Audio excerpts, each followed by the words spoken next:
নিটের প্রশ্ন ফাঁসকাণ্ডে উত্তাল হয়েছে দেশ। রাজ্যে রাজ্যে দেখা গেছে প্রতিবাদ আন্দোলন,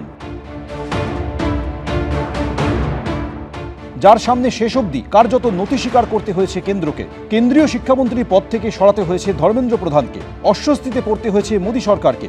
এই আবহেই নিট ইউজিতে রাজ্যের সেরা 100কে সম্বর্ধনা দিল রাজ্যের বিজেপি সরকার। মঙ্গলবার নবান্ন সভাঘরে হয় এই সংবর্ধনা অনুষ্ঠানে উপস্থিত ছিলেন মুখ্যমন্ত্রী শুভেন্দু অধিকারী।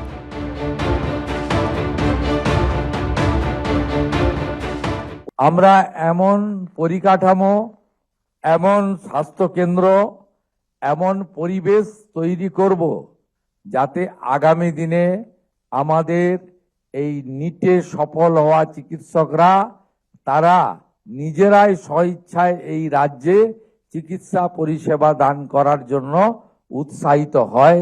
সেই পরিবেশ পরিকাঠামো তৈরি করার দায়িত্ব পশ্চিমবঙ্গ সরকারের।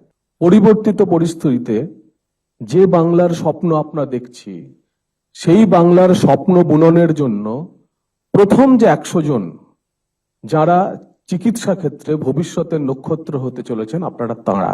উচ্চশিক্ষা দপ্তর থেকে আসা আপনাদের কাছে, এর পরেতে যখন বড় হবেন, আরো বড় হবেন, শুধু নিজের কথা না ভেবে যে সমাজ, যে রাষ্ট্র আপনাকে এই পেশাতে তৈরি করছে তার কথাও ভাববেন এবং সমাজের জন্য আপনার যে সামাজিক কর্তব্য কতটা আপনি ফিরিয়ে দিতে পারছেন তা ভাববেন। দেখবেন সঠিক পথে থাকবেন। নিট ইউজিতে রাজ্যের সেরা হয়েছেন সব্যসাচী লস্কর।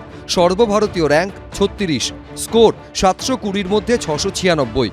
কৃতীদের হাতে ল্যাপটপ ও সার্টিফিকেট তুলে দেওয়া হয় সরকারের পক্ষ থেকে।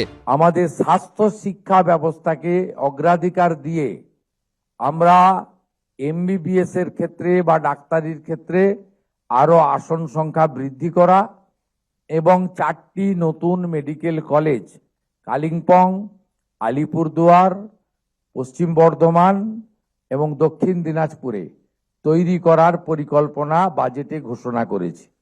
উত্তরবঙ্গে আরো একটি এইমস তৈরি করার কল্যাণীর পাশাপাশি পরিকল্পনা আমরা ঘোষণা করেছি। অনুষ্ঠানের পর এক প্রেস বিজ্ঞপ্তি দিয়ে সরকারের পক্ষ থেকে জানানো হয়েছে, এই উদ্যোগের লক্ষ্য ভবিষ্যৎ পেশাদার তৈরিতে শিক্ষাগত উৎকর্ষকে উৎসাহিত করা, শিক্ষার্থীদের পাশে দাঁড়ানো এবং পরিবারের অবদানকে স্বীকৃতি দেওয়া। রুমা পালের রিপোর্ট, এবিপি আনন্দ, কলকাতা। এবিপি আনন্দ, এগিয়ে থাকে, এগিয়ে রাখে।